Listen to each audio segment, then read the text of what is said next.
Välkommen till ett program i vår serie Fjärde Statsmakten. Jag heter Mikael Wilgert och vi kommer att ha ett program här på engelska, men vi kommer att texta det i en kommande upplaga. Jag sitter här tillsammans med David Rogers Webb. Welcome. Thank you. David is a financial expert and he has a lot to tell us about the financial system and what is going on in the financial system. Och Mikael Hamberg är med också som är nationalekonom och som ni känner väl. Hej. And you have a lot of interesting things to talk about and to inform us about, and we are very happy to have you here. Thank you. And you actually live in Sweden also, we have learned. Yes, for some time. Yeah, and that is very good. And this program will be about some things that you have raised. It's in your book that is called The Great Taking. Could you just give us an overview of the Great Taking? What is the Great Taking about? Okay, well, for 4 centuries, securities. Now, what is meant by a security? That's your stocks and bonds. Securities were property, that meant that if there was insolvency in the financial system, that your property could not be lost. It was your property; it would be returned to you. And if it was not returned, that was criminal. That is no longer the case. A new construct has been put in place, new in the sense that it did not exist in 4 centuries of securities law, but it has been implemented over more than half a century. There was a deliberate plan to put this in place. Sweden was one of the last countries to succumb to this, to be forced to conform to this system, and we can talk about that. But this was done for maybe a couple of reasons. I would say the smaller reason has been that it legalized the use of all of the public's securities as collateral by someone else. Now, here's an example. Think of a pawn shop. If property being pawned to get money. What is happening now is that, let's say your property is being pawned. You're not aware of that.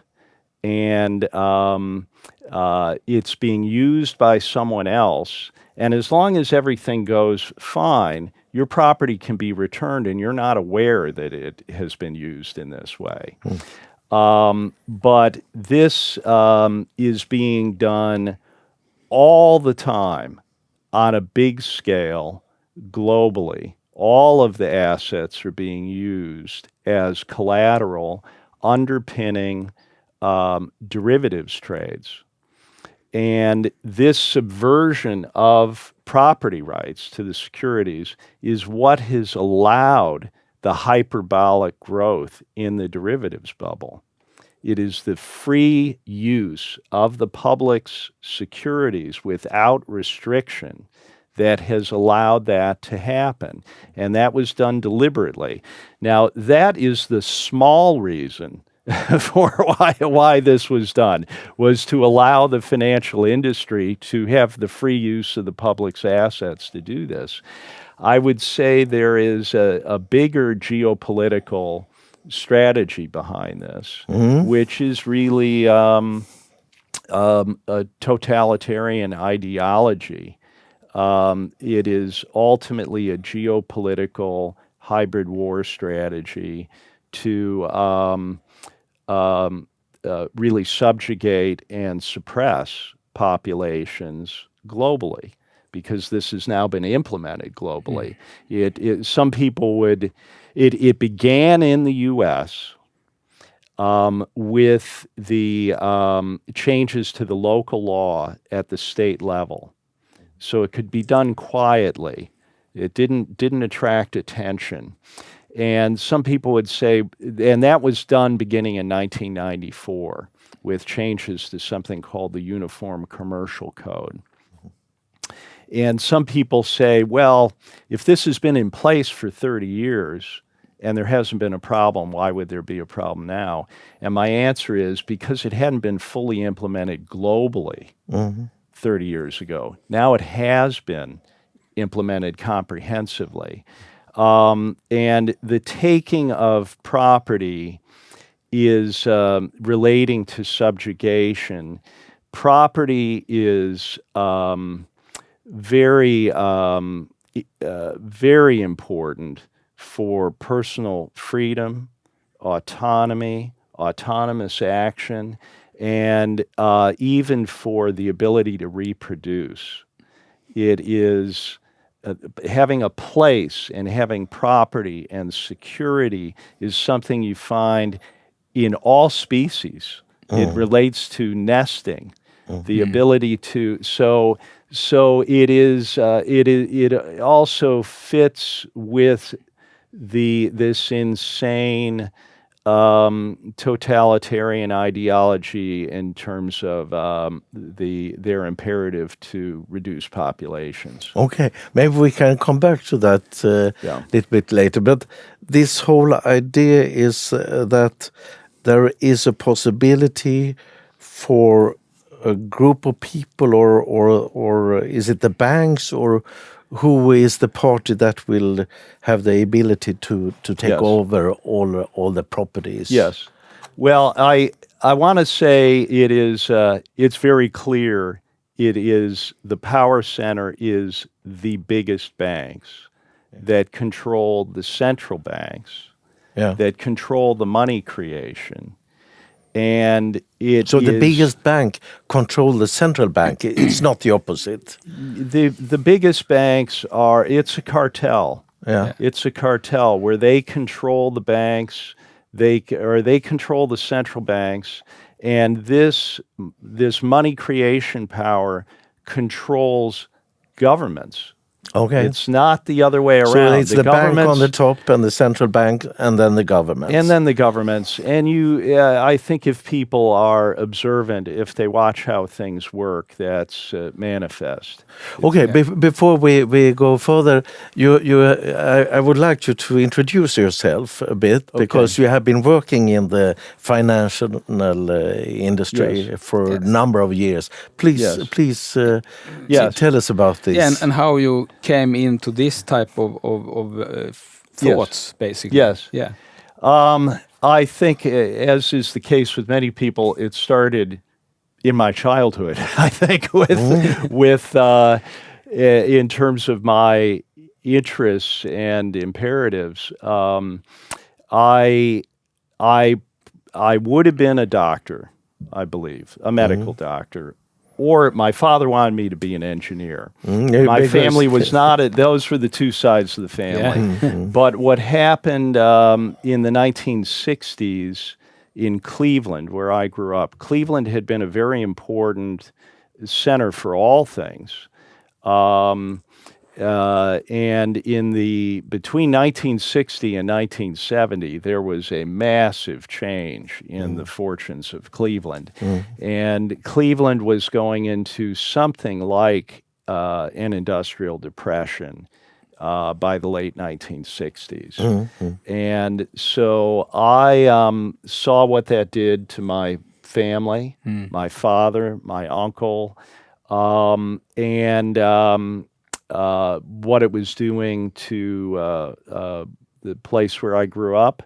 And I would say that it may be difficult for people in Sweden to imagine this, but parts of the city came to look as if they had been bombed. I mean, entire areas, just buildings that looked like they were bombed out, empty lots where everything had been torn down. And believe it or not, it's still like that. Due to the depression during it was an industrial collapse. Okay. Cleveland was something like the canary in the coal mine for this, and people kept thinking that somehow this will come back. There will be a renaissance, but that really never happened.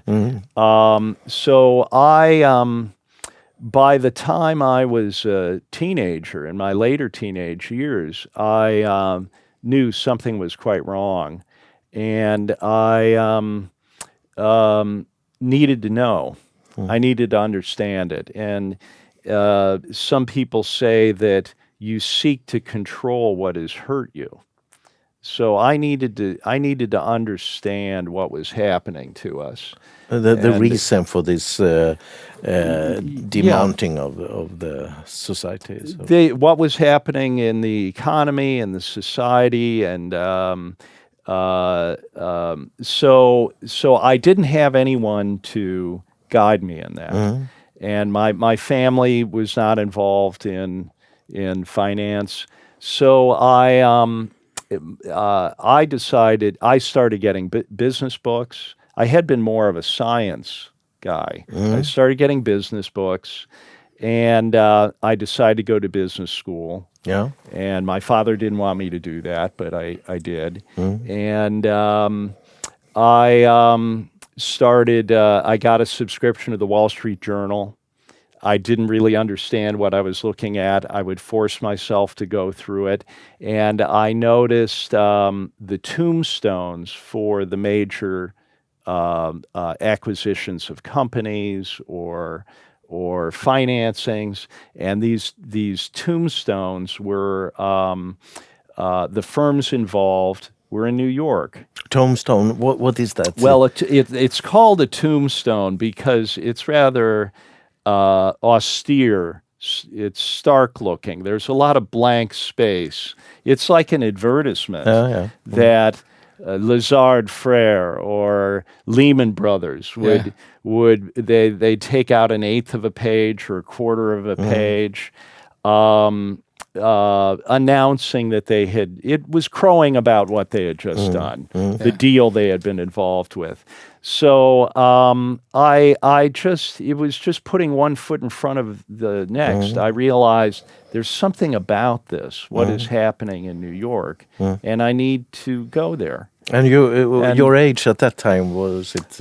I was probably 20. Yeah. So I got I was majoring in finance, but I took a minor in computer science just because I knew I needed something more.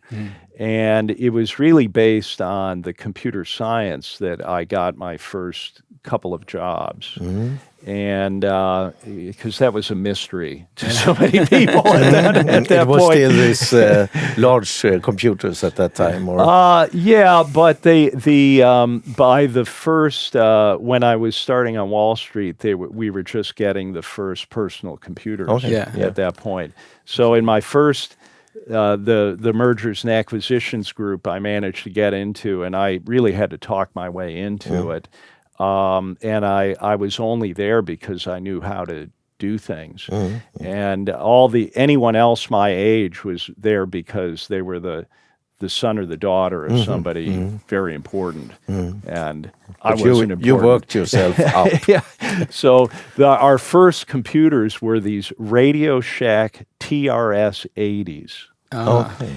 They were these big boxes, and we had floppy disks that were almost the size of an LP record that you slid in. And I think these disks held something like 128K or maybe even 64K.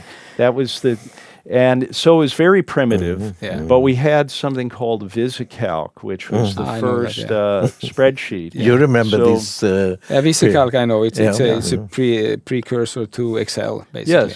Yes. So, Lotus, then came Lotus, and so we could build financial models. prior to that, people couldn't, you couldn't build something where you could change numbers and recalculate things automatically. And that became a very powerful thing. And I was pretty good at that. Yeah. So, You came into the financial world, so to say. Yes, but you were not working with computers all the time. no, it was something that it was a means to an end. Yeah. It was something I had to use as a tool, but you know, my first job was with a computer services firm, and I could have gone to San Francisco, and that's where my wife thought we should go.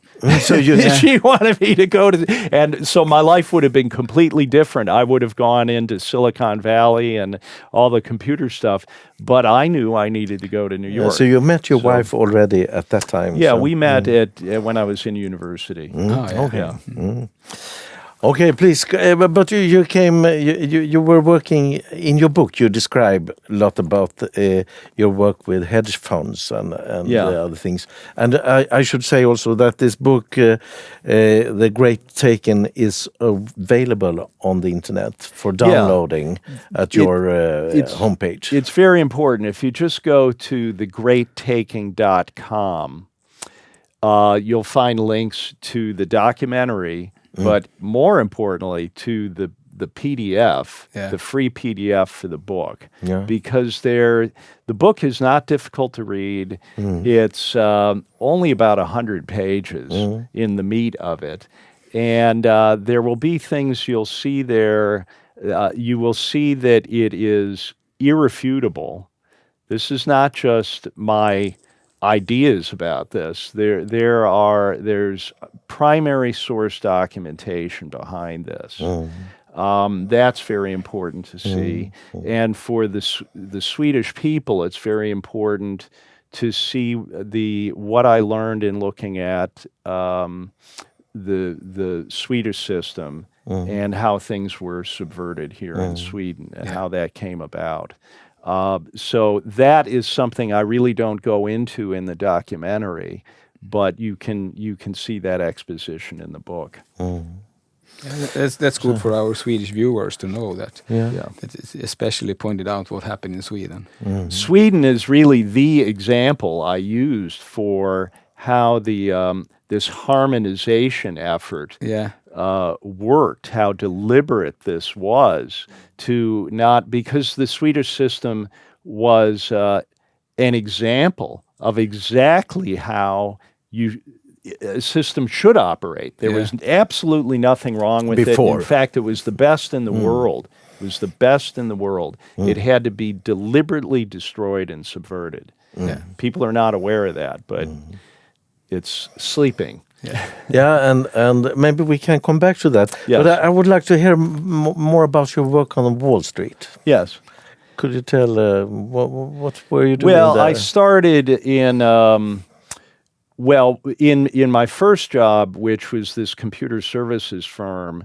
The advantage of that was that I chose to be a technical rep. So I was the one that actually had to make all the systems work. So I was coming with my programming experience, but we were dealing with all the financial service firms in New York. And I was part of the sales teams. So I was going out with the salesmen. It was my responsibility to explain how things would be handled and to do it. So I had very late nights doing that. But the advantage of it is I really went into every bank, every bond house, every brokerage firm in New York. That's what we did. We called on all these firms and met with a lot of people. Now, that's important because things are intimidating if you have not met them. It breaks the spell if you go into these places and you meet with the people, and then it's not a mystery any longer. And as a young man, that was very important to get out of the way very early on. So that happened. And then there was a mergers and acquisitions group, which are basically like glorified salesmen. They're buying and selling, they're acting as agents, buying and selling companies or parts of companies. And this group was one of my clients, or the firm I was responsible for. And the salesman on the account came back to the office while I was working away and said the two analysts were leaving on to bigger and better things, and they would need someone with a background in finance and computer science. And the light went off in my mind, and I knew that's going to be me. So I went home, I talked with my wife about it, and I went to their office the next morning. This is the kind of thing I do. I don't miss the opportunity to do something. So I really shocked them by showing up and suggesting it, because I wasn't the son or daughter of somebody important. I was just the guy who could do the work. And it was a stressful morning for me, because I think that they, let's say they weren't really welcoming to the idea. But over the course of some days afterwards, they realized that, well, we have problems that we have to handle, and here's this guy that could do this. So I was called back. And that's how things happen. So I went into the thick of it. I tell the story in the book. The head of the group was a guy who became known as Mad Dog Jeff Beck, who was a deal guy at this firm, which was Oppenheimer and Company. He then ended up at Drexel Burnham Lambert, which became kind of a notorious firm through the days of the big deals. And Jeff, when I was finally ushered in to meet him, he said, "Where did you go to school?" And I said, "Well, Miami University," which is Miami University for, it's not Miami, Florida. Miami, the Miami Indians were in Ohio. So this is an old land grant university from just after the Revolutionary War in Ohio. And he said to me, "Well, the people here went to schools like Harvard and Yale." He was the sort of person that would find a way to make you uncomfortable. And if you take it seriously, then it would become a joke. If you took it as a joke, he'd make it more serious, and to keep people off balance. And so I was, apparently he could see in my face that I was taking it seriously. So he just laughed and he said, "Well, I went to Florida State and I can't read." And it was clear I was in. I was going to be accepted. And he said, "Well, there's one more thing. You have to take this psychological exam." And he said, and I did. You did have to do that. And he said, "But don't worry, if you turn out to be a sociopath or a pathological liar, we give you a bonus." And we all know now that was really what it was not a joke. Well, he was joking, but it's real. Yeah. It's a real aspect of what it's like being on Wall Street. So, and the people there. So, I was unusual because I was from outside of all of this, but now I was immersed in it. And so I was in that very intense working in it's called M&A, where we often worked for several days without sleep. Incredible stress. And so you would go through the first day and realize, well, I'm going to be up all night. And you'd get into the second day and you were fine. And then when you got to the end of the second day and you'd realize, well, I'm going to be up all night again, you'd see that some people that had not been through that before would pop when they would realize this is unreasonable. I can't be expected to do this. But the answer was, well, you will do it. You just accept that you're going to do it. And after you've had your collapse, come back and we'll start working again.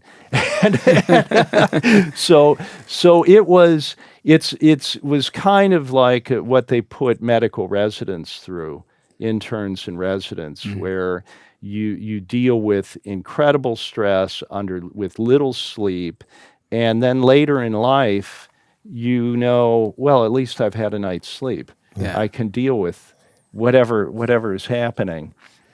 How long did you work with that? For how many 5 years? years. 5 years.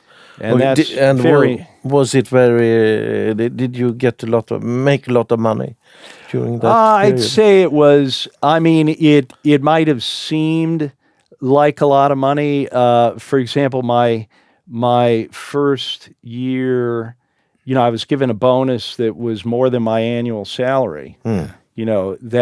But you're living in New York, and my annual salary was not that high. What happens is people get trapped on the treadmill there, where they're being paid a lot, but it also costs a lot to live there. So their quality of life is actually not good. There was a comic at the time in The New Yorker where Satan is sitting at his enormous desk, and there's this long line of the tortured souls stretching off into the distance for their lined up for their interview with Satan. And Satan's looking at this guy and he says, "You have been very, very bad. So we're sending you back to New York." Okay. And that's the way I felt about it. So, but you learned a lot during that time. Oh yeah, it's something that I thought of it as a crucible. Yeah. Which is a crucible is something where under heat and perhaps pressure you have things happen that wouldn't happen otherwise. And it's only under that kind of intensity and pressure that you learn things about yourself and other people. Yeah. It's not by, eating cookies. No. Yeah, I understand what you mean. That's when you are in the heat, then you learn about you learn about human nature, basically. Yes, and to do it at a young age. Yeah. You mentioned in your book also that you met with Soros. Yeah. Could you tell what impression did you get from that meeting? Well, he the first time I met him, I was ushered into this big boardroom.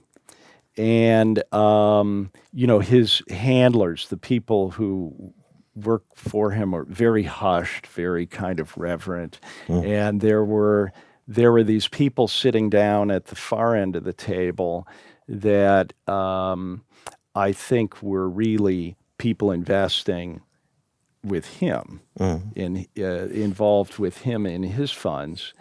And I brought into that meeting just a single piece of paper, which was a graph showing capital expenditures in the United States, and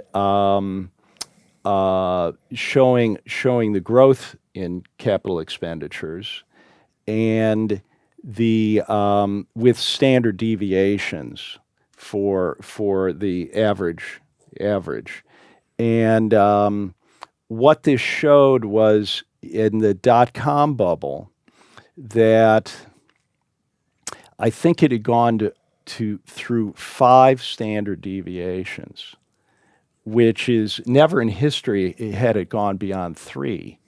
So it was insane what was happening. And I remember that from at the time being on the conference calls with all these companies. As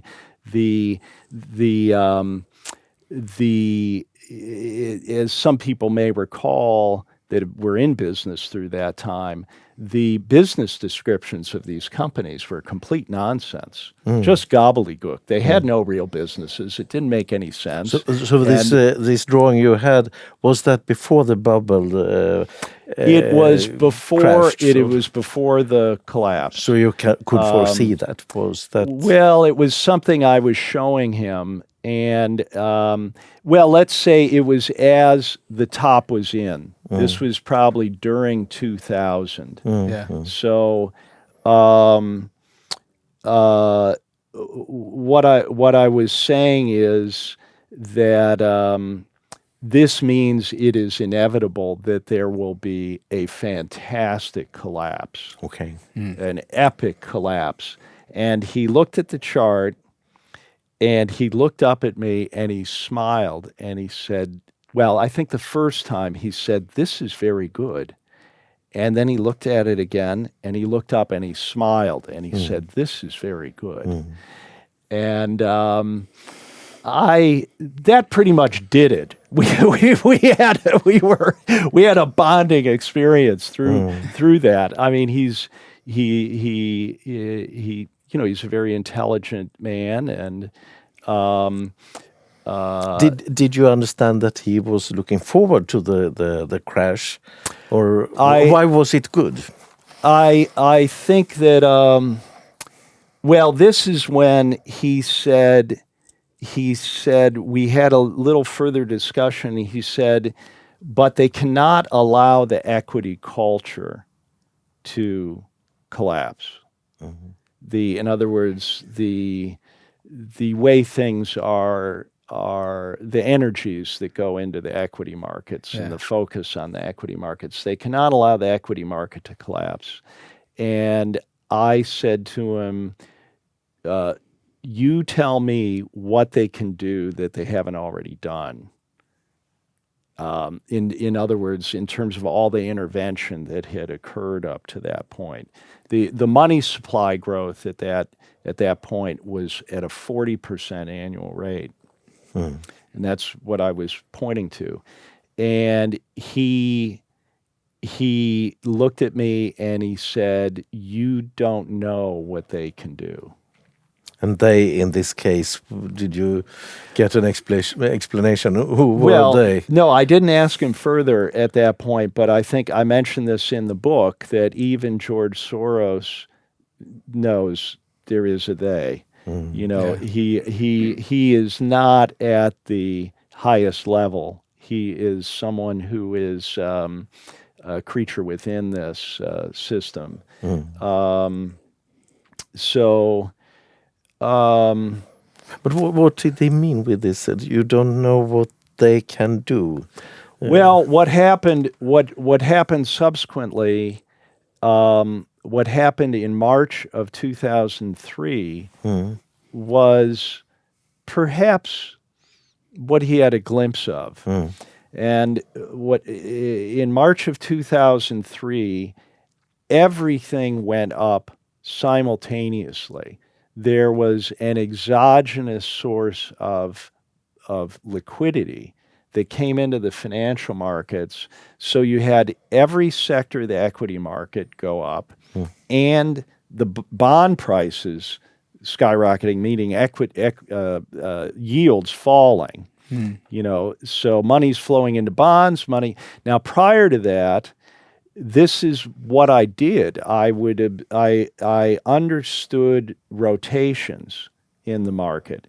So in other words, if something was being sold, something else was being bought. You could see the flow of money. So if semiconductor stocks are being sold, maybe old line industrial companies were being bought, or if equities were being sold off altogether, the money was flowing into bonds. So something, it's like a sound equalizer where you can see the levels going up and down. Commuting systems.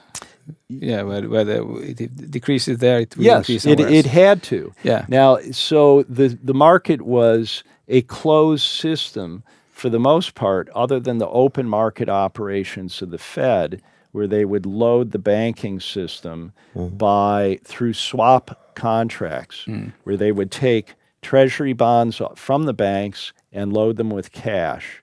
So that was the way that money supply was grown. But what happened at that point in March was I could see what the open market operations were doing to money supply, and money supply was decelerating.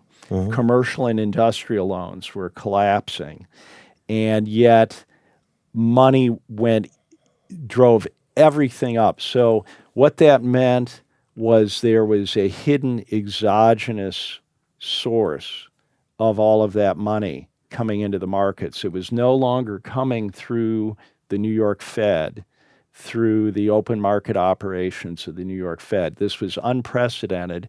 No one talked about that. No one understood it.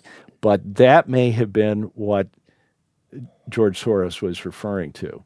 And I had another tip like that from someone who worked with me, who had been to Switzerland.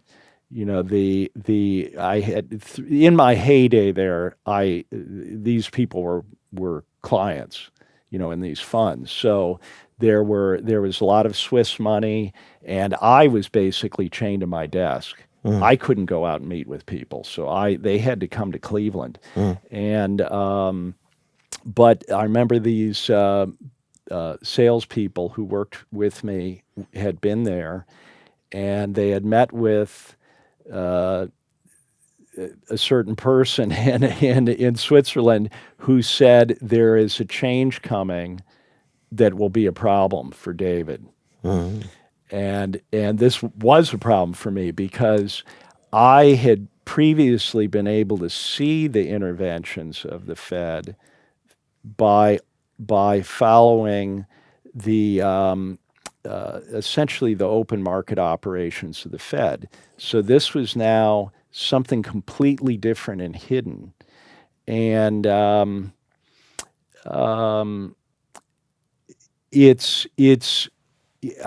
would say that that has also given rise to this massive global derivatives bubble, using the assets of the public, but also this crazy amount of liquidity that has been created to create this hyper-financialization, this bubble. And now you refer not only to the IT bubble, so to say. Yeah, now I'm talking about the growth in derivative instruments. So when I was becoming concerned about it, it was right at that point, 2001, 2002. At that point, derivatives were about twice the size of global GDP. And in another meeting with George Soros, I had shown him this parabolic growth in asset-backed securities, securitization, which of course led to the next financial crisis. And I showed him that and said, this is the next bubble. And now this time he looked at me and he said, you're crazy. So did he know, or did he not want me to to know that he knew? Maybe he didn't know. Maybe he didn't understand that. But that's what was happening. It was there to see if someone looked at it. But so that was before the next bubble. That was before the next bubble. 2007 or 2007. So this, you could see that in 2003 that was happening, that this was developing. So anyway, derivatives at that point were twice the size of global GDP. By 2007, they were 10 times global GDP. And just to explain derivatives. Let me explain. It's really very. People are intimidated by that word. They don't know what it is. It's very simple. A derivative is a contract. It's a financial contract that results in a payment being received or made based on how something else behaves. And so a derivative is not a thing itself. It is derived from something else, from the behavior of something else. So the gold certificates, for instance. It's if the underlying commodity goes up or down, it results in a payment like this, or a payment being made. Or, originally they were commodities contracts relating to delivery of crops. So they served a useful purpose for humanity. Farmers could lock in a price for their crops at the date of delivery. Yeah, actually, to secure themselves from sudden happening in the crop price, so that the farmers could buy this security, pay for it, to be sure that they will not lose everything or whatever happened. Well, but you said that it's multiples of the GDP, the global GDP. Yes. How many times? Well, now, so by 2007, it had gone up from 2 times to 10 times over just maybe 5 or 6 years. It's now estimated that some speculate that it's on the order of $2 quadrillion, which would be about 20 times global GDP. 20. But how can, where are these, these derivatives, you buy them and the value will follow the underlying goods or materials or whatever. How could it be that much? How could the scale be that great? Is it based on loans or? Well, it's. Is there so much money in the world? No. It dwarfs the entire world many times over. This is how insane it is. It is. So what I'm saying is using all of the public's financial assets as the collateral under these contracts without the knowledge of the public, even then, that is used many times over to. So there's something called hypothecation and rehypothecation. Hypothecation is extending the collateral, and then it's rehypothecated when the entity that got the collateral reuses the collateral. So does this mean that you take a loan to buy this derivative, and then you can base that on another loan? Okay. Let me. There are a couple of aspects to this. So financial firms can use the client's assets to borrow money through swap contracts. Okay, so that's a derivative instrument. And this is what the Fed was doing under swap agreements with the banks. It's an old established thing. And what you do under a swap contract is you extend the asset. It's like a pawn. It's like the pawn shop. You extend the asset. The other firm gives you money, and they say, "Well, we have this asset, so we're not at risk." And then as long as the money is returned, it could be for 30 days, 60 days, as long as the money is returned, the asset comes back. So this was established practice. And when they dematerialized securities, you see, when securities were in paper form and were property, they couldn't do that with the collateral. They unless you signed an express agreement to transfer the collateral to the financial firm for their use. Earlier, you could not do that. There was a bright line. You had the property. When this all began with an initiative in the late 1960s to dematerialize securities. That's how far back this goes. And so once they were dematerialized, they started doing this illegally. It wasn't legal for them to use the client assets. This is quite complicated. Could you just say, when you say dematerialize, what does that mean? To dematerialize is that we're not going to have paper certificates. You are going to have an electronic book entry. So you get away from the paperwork, and it's just... Well, that was the rationale given. You get away from the physical thing, and you have it in a sort of... I would compare it to the old banks when you put in your gold coin. And you just get in the pile of gold coins. So it's not your gold coin anymore. It's just one. You have a claim on all the... of one gold coin of the pile, and they can do whatever they like with the pile.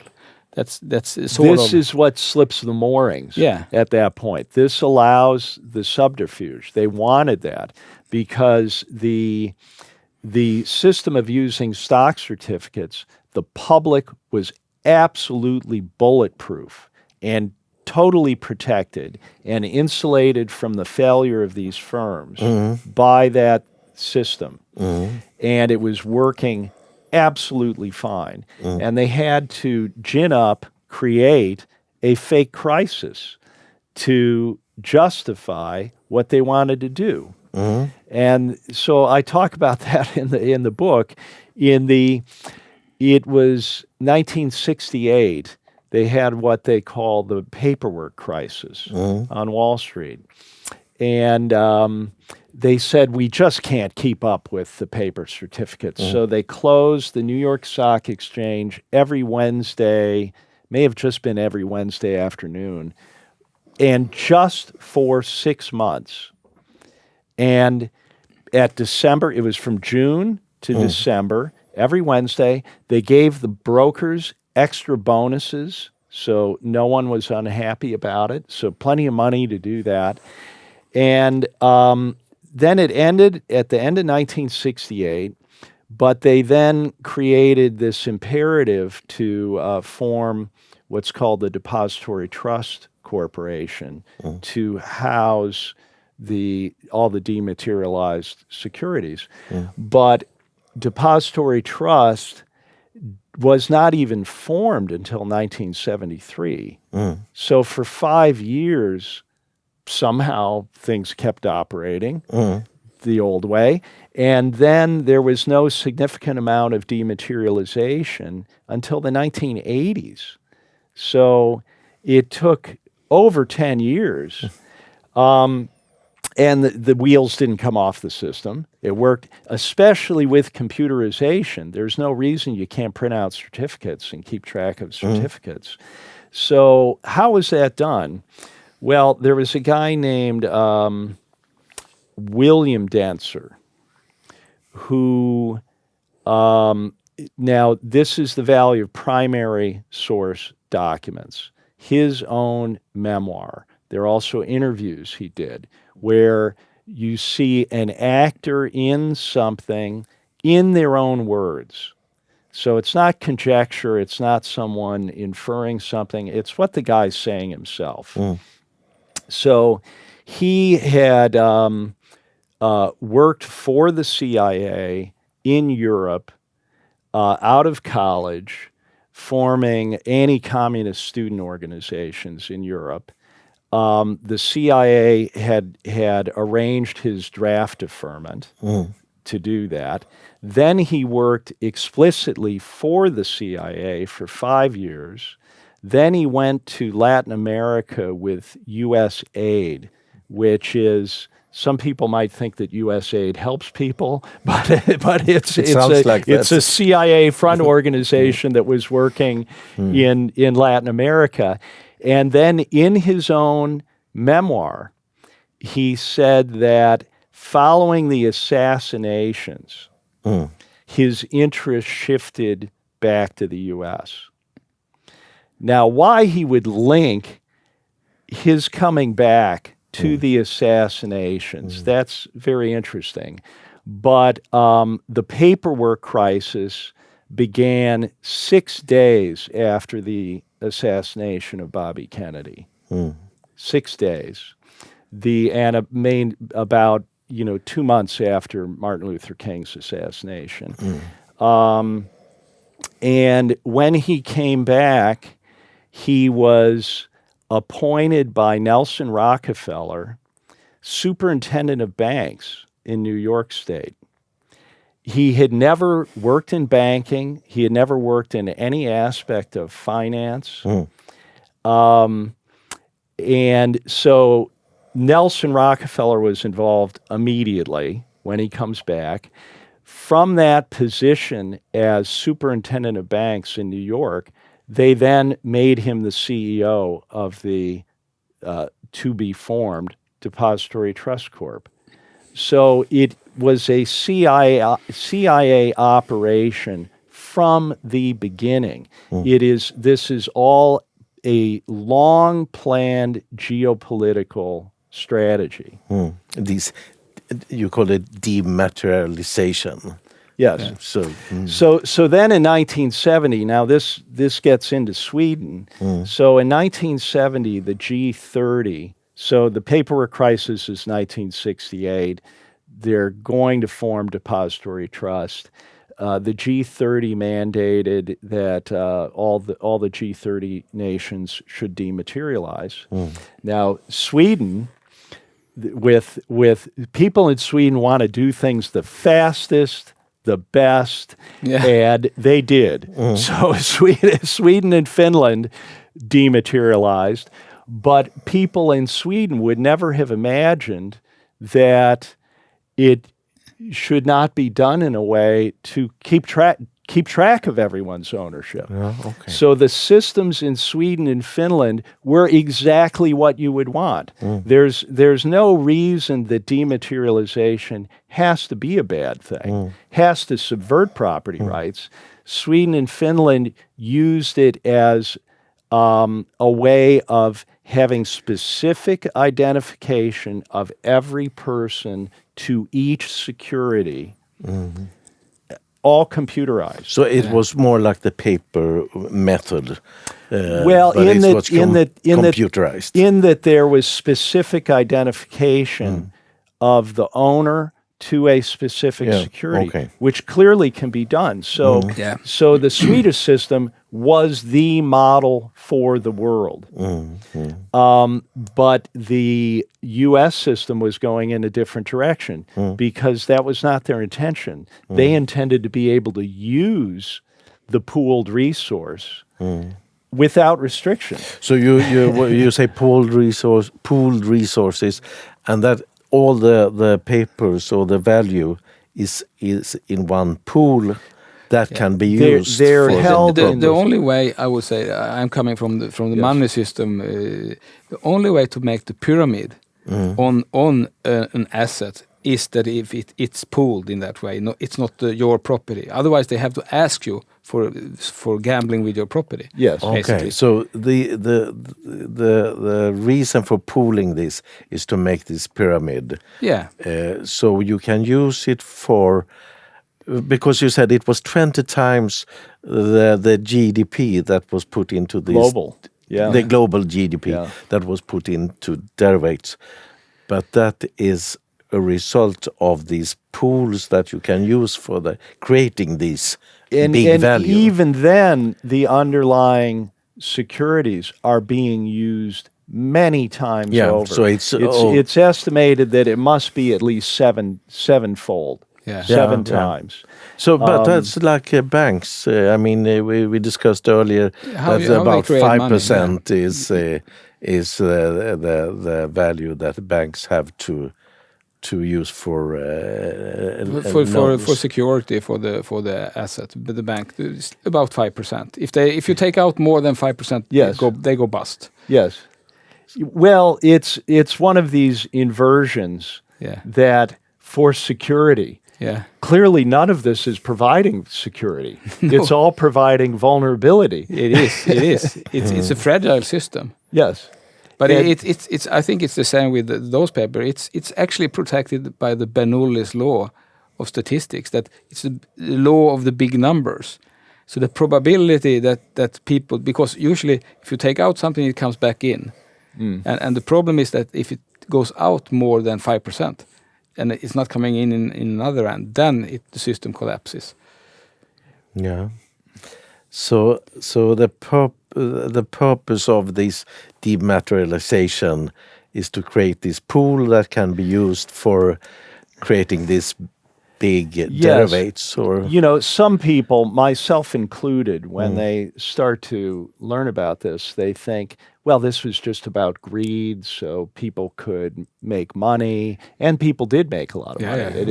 It is about wealth and power, using all the public's assets as a resource free of payment, to do this. But we can see that this will inevitably result in not enough to go around in insolvencies.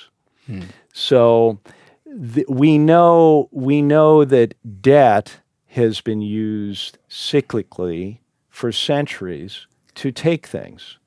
So bubbles are created, people are encouraged to go into debt, and when there is a downturn, whether it's manufactured or not, people lose their property. What is different here is that even people that have not borrowed money will lose their property because someone else has pawned the property for them.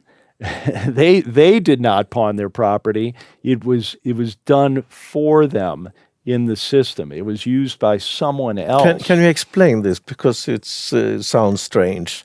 Well, okay. Let me step back and say, the way this sounds like crazy talk. I'm sure some people are thinking, how could he possibly know this?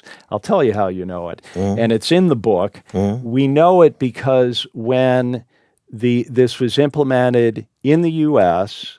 in all 50 states through changing the Uniform Commercial Code at the state level, so it's implemented in local law.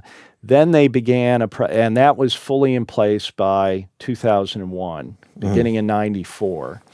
And then the process began to force harmonization globally. And through the EU, there was a push to conform to this model. And so you can see the discussion documents of people trying to understand, and they say, well, in the US and Canada, securities are treated like money.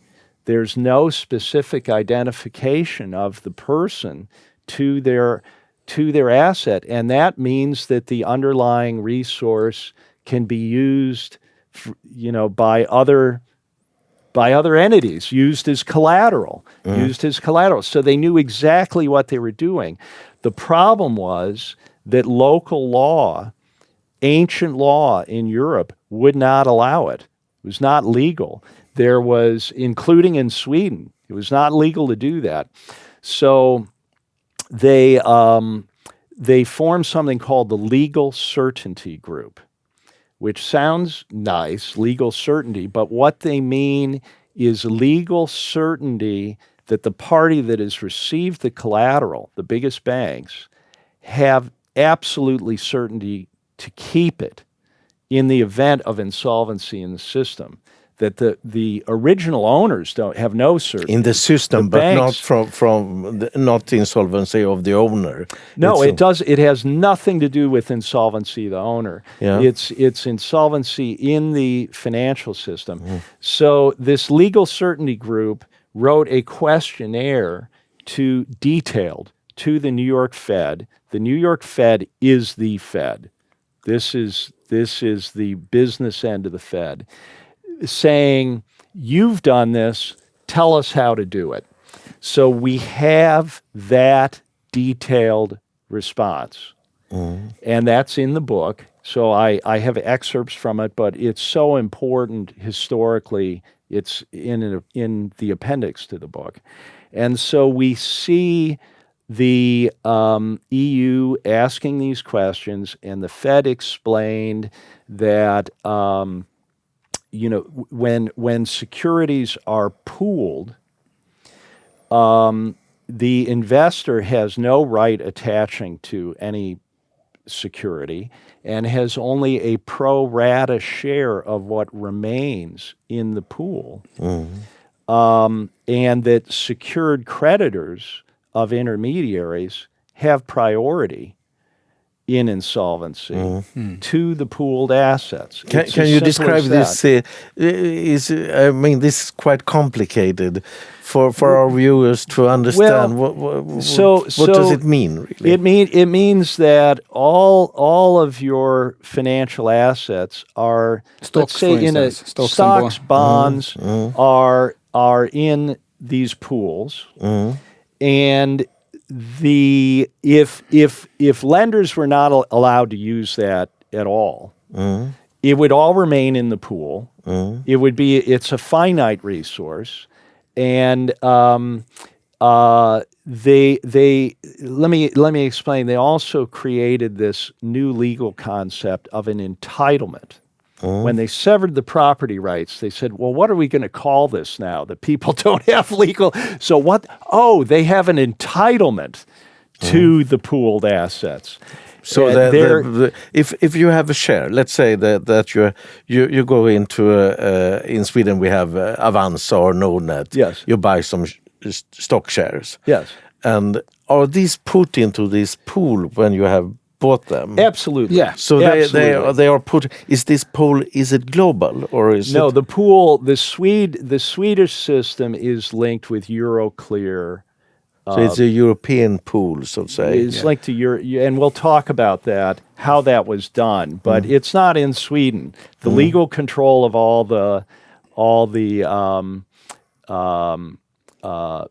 of Sweden's financial assets is in Euroclear Brussels. And if these assets, it could be shares, it could be bonds, everything, certificates, all the things that you could buy in Avanza, for instance. Yes.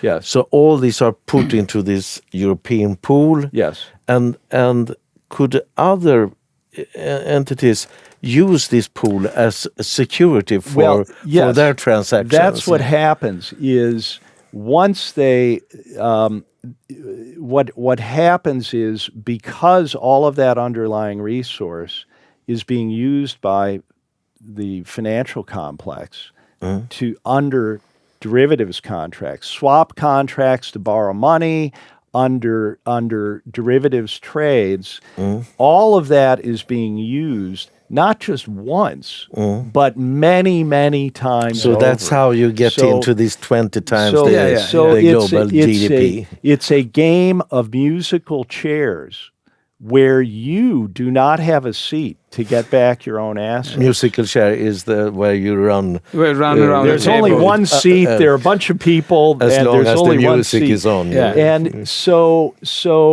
if you just had the public pooling their securities and this use was not allowed, all of those securities would be there. That's the system that Sweden had before this.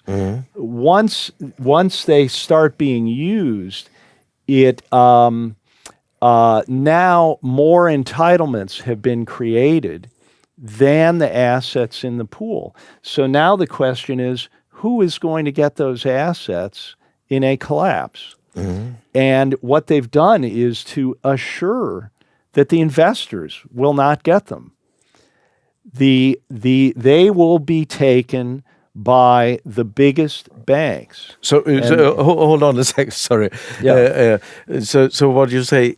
If I buy a share, a stock share, and I put it, the Avanza, for instance, we'll put it into this pool, and this is used for to gamble with.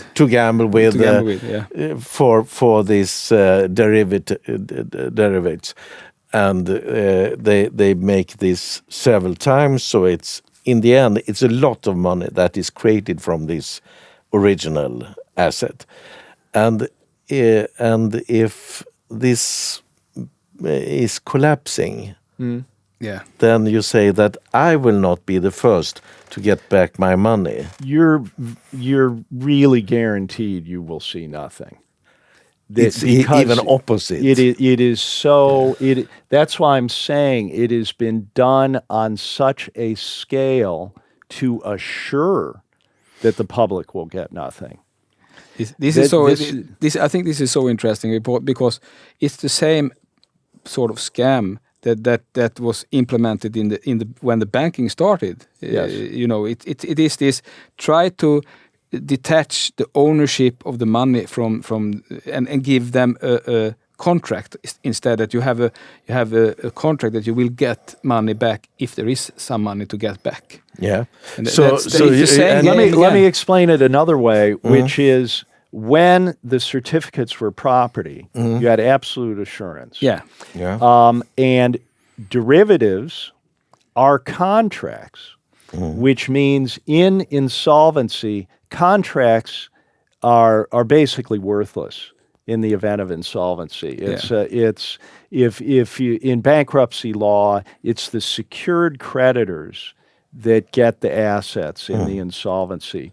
Contractual claimants are not likely to recover anything. Yeah. So when the world was right, when Sweden had the world right, people had property, specific identification of their property, and the contracts were contracts which would not be protected in the insolvency, which is what all the biggest banks were playing in. So this is a very deliberate sleight of hand to turn what was property into a contractual claim, which will have an entitlement, which will be very weak in the event of insolvency. But what happens behind the derivatives contracts? They are legally given the collateral backing the derivatives contract. Now let me explain how that works. So there was the Bank for International Settlements is the central bank of the central banks, and they describe themselves that way. And they basically write the rules and the playbook for all the central banks. And so they have a whole series of documents that illuminates exactly what I'm talking about here. This is all out in the open for people to see it. So one of the more recent documents was in December of last year, where they were talking about the risk of margin spirals, where if we go into a collapse, that there will be a call for more collateral that will then force liquidation, that will drive prices down further, that will produce a call for more collateral. So it's a collapse mechanism. So this is one of the many things specifically envisioning how this is going to happen. So what they describe is that when a party enters into a derivatives contract, they post what's called initial margin. And if you think of having a brokerage account, a margin account, when you have a margin account, you've bought more positions than your cash in the account, and they go against you, you get a margin call. You have to put more money into the account, or they're going to sell you out, and you take your loss. Yeah. That's the way the derivatives contracts work. So under the contract, depending on how something moves, you are either entitled to receive a payment or you are bound to make a payment. And when these derivatives contracts are moving in a collapse, the party that is in the money on the contract that is benefiting from the collapse has a demand against the party on the other side to post more collateral. Mm-hmm. That's how it will work. So the initial margin is always, in normal times, cash and government bonds. And it's not even their cash and government bonds. They're using the client's cash and government bonds. But then they have what is called a collateral fund that they explicitly describe as the purpose of that will be to mutualize losses. Mutualize losses. Now, what do they mean? It means that more collateral will be needed than they can come up with in cash and government bonds. They will have exhausted all the government bonds. So for more than 10 years, the BIS has discussed collateral transformation, which means being able to use equities, for example, for collateral. And I have the flow chart in the book showing this BIS document. It's out of this BIS document that's more than 10 years old. It's a flow chart showing the collateral going from collateral givers to collateral takers. And in the middle is an automated collateral management system. And in the text, they describe how this will operate on an automated basis, especially in a crisis, where there are calls for more collateral. And up at the top in the collateral givers, for example, are equity trading desks. So it's not just government bonds, it's equities. So this collateral fund is the way of mutualizing losses through the system so now think of the contracts as the market is falling, there are entities that hold contracts that are in the money. And there's an automated call for more collateral to be extended under those contracts. Now you reach a point where so we haven't talked about this. All the derivatives are centrally cleared now. They centrally, you mean globally? Well, they're different central clearing counterparties. Okay, so in Europe and US. There are multiple of them. Mm-hmm. In the US, it's very concentrated, the central clearing counterparties. And so it used to be that under derivatives contracts, they were bilateral. There were just two parties. There was a farmer, and there was a farmer selling his crops, and there was someone that wanted to buy the crops at that price. Or under fixing your interest rate on your mortgage, that is to swap from a floating rate into a fixed rate. Yeah. That was done under a derivatives contract, and there's a party on the other side that is accepting the exposure of a floating rate.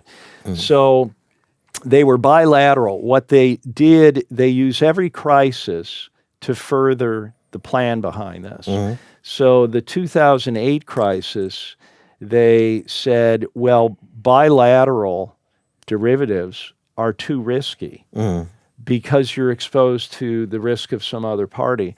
So we're going to mandate central clearing of derivatives, where your counterparty is not some other bank, it is the central clearing counterparty. Now, what that did was to concentrate all the risk of the derivatives complex into the central clearing counterparties. They are on the other side of every derivatives contract. now you'd say, so this was done in the name of making things safer. But then really in about 2000 or 2020, you started seeing a steady stream of discussion by people at places like Euroclear, the central security depositories, these central clearing counterparties, talking about the imminence of failure of central clearing counterparties, and that we have to plan for that. So I talk about that in the book, the exposure of this. Again, it's in their own documents. So they are planning for the failure of the central clearing counterparties. Now, what does that do? It means that your counterparty on your contract will go away. It will be insolvent. So it means if you are a big pension plan in Sweden that has hedged the downside risk in the derivatives market, and so the value of all your assets are falling, but you should be making money on the hedge. Now there's no counterparty under that hedge. So you have no protection. But the biggest banks are entitled to take the collateral under their contracts when the central clearing counterparties fail. So it is only the biggest banks that have a super priority to collect the collateral under their contracts because they have to be protected. And we've seen the exposition of that in the case of Lehman Brothers and the bankruptcy court decision around that, where shall I talk about that, the significance of that? I know we're going on a lot here. I think we have to melt a little bit also because this is quite complicated, and also I think of our viewers that will this is not so easy to follow. I'm sorry. I'm sorry. It is. But you're asking good questions. Maybe I'm not packaging it properly. No. I think we should, if we could just stop a little bit and try to describe in an understandable way. Yes. So to say, what you say. First, I go back to this pooling. You said everything is pooled. When it comes to this, I think the important thing for the viewers to understand is when you pool this, you don't own it anymore. No, you have an entitlement to it. Yeah, that's the if key. There is anything left, and then you are, and then there is if there is a bankruptcy, there is a priority order. Will get the what's left in there first, and you are last in line. So everybody, the big banks will take their share first, and then if there's anything left, you get it. Yeah, exactly. But also you describe this with this derivatives that are put also in a pool, and well, they're centrally cleared. And that they may run out of. They get in bankruptcy. Well, the possibility of. So you would think if the whole system depends on these central clearing counterparties, they should be very, very safe. Yeah, but they are not. Well, when you go into it, as an example, depository trust, which houses the entire securities complex of the United States, and thereby much of the world, all participants in the U.S. financial system. So all securities are there. Two of the major central clearing counterparties are within depository trust. And in their own documents, they are planning to fund starting up a new central clearing counterparty when one of these fails, to have it pre-funded, so they will not put more capital in. You see, the depository trust is owned and controlled by all of the banks. All of the financial service firms are members. And as they're saying, the failure of one major member would collapse the central clearing Is this global? counterparties. Well, there are different central clearing counterparties in different parts of the world. But are they connected globally, or? I'd say the system, the flow of collateral is very connected. Yeah. But let me go further. Yeah. So they're saying that the failure of one major member, which could really happen, that's why they're talking about it, would collapse the central clearing counterparty. Our members are not going to put up more collateral, more capital behind that, so we'll have to start up a new central clearing counterparty.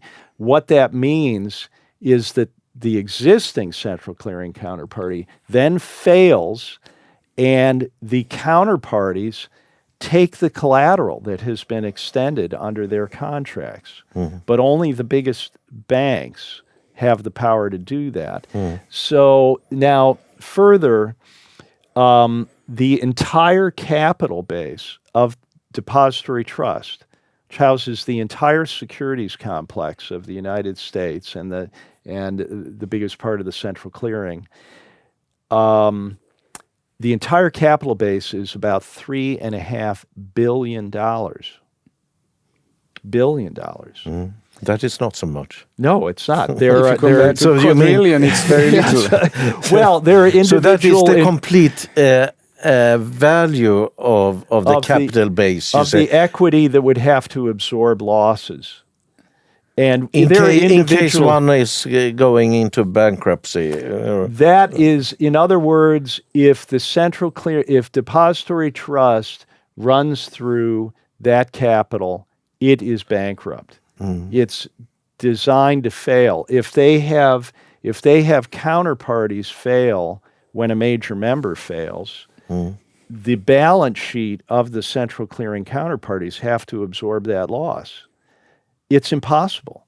It's clearly designed that they cannot absorb. And they have made a schedule for how to handle this complete crash, or you have to understand what they mean by what they're saying. But they're clearly describing that a failure is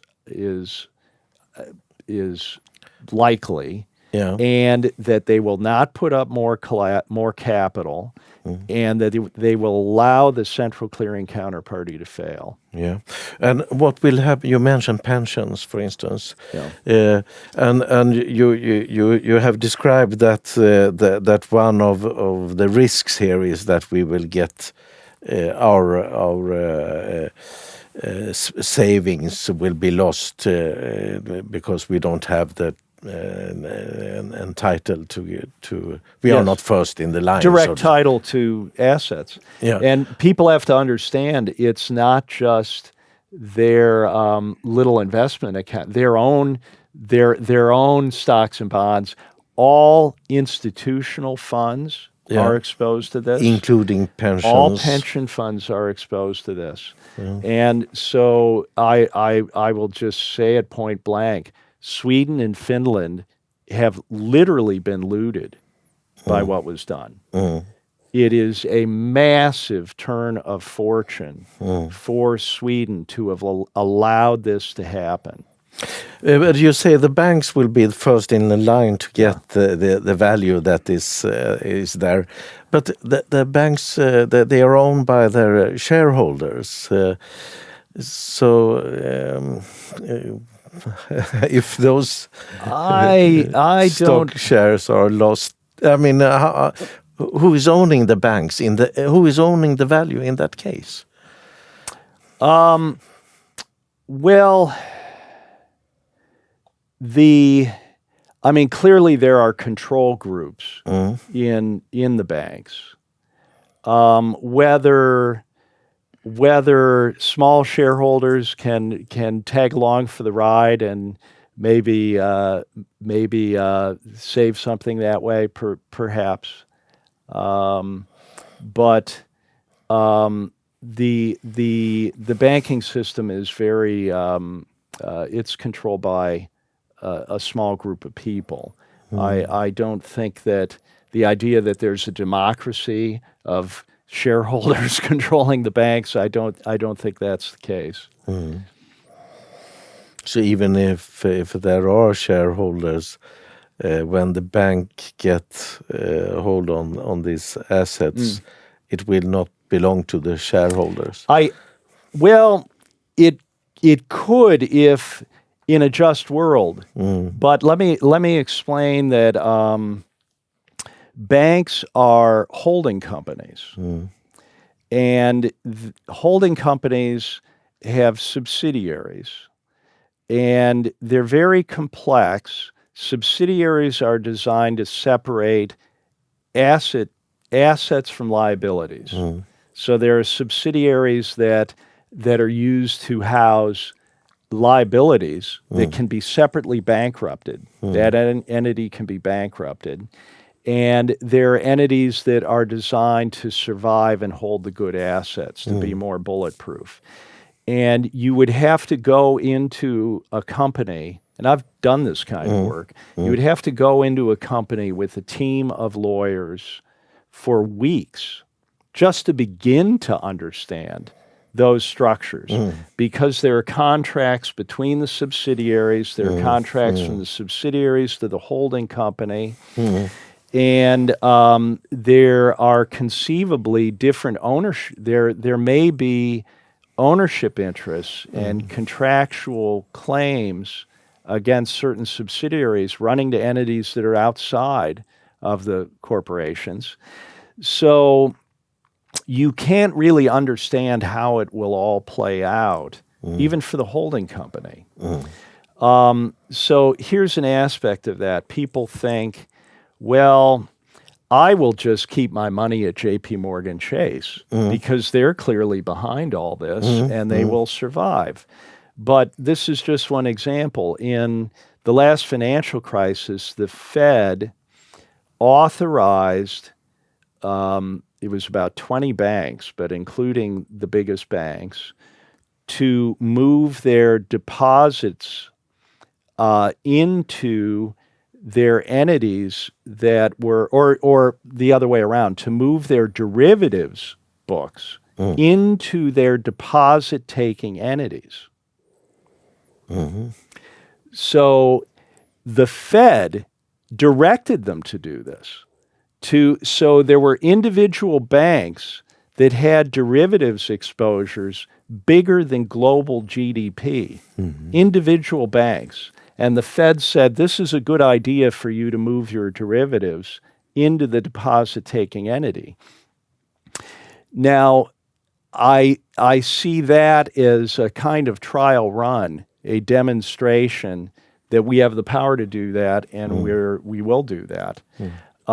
So people that think that they're going to hide by having their deposits at one of the entities that is even behind this, that entity, that deposit-taking entity can be bankrupted. It's the same thing in terms of ownership of stock. Let me just say they've been working at this stuff. And if you think you're going to get a free ride on their coattails, it's not likely.